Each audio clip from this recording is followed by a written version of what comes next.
Kasi hindi naman daw kriminal. Sabi ko dapat, Congress sana, doon may detention center sila. Kung wala, nagbakante sila ng kwarto, doon nila nilagay. Bakit daw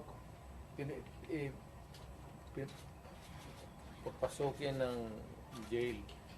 Sabi ko hindi naman na may pero yung mga bagubo are sporting wound in their hearts. So, yan ang ko na hindi naman ito, nakapalibot yan doon sa pati norte ang mga bagubo. Kikinig sila.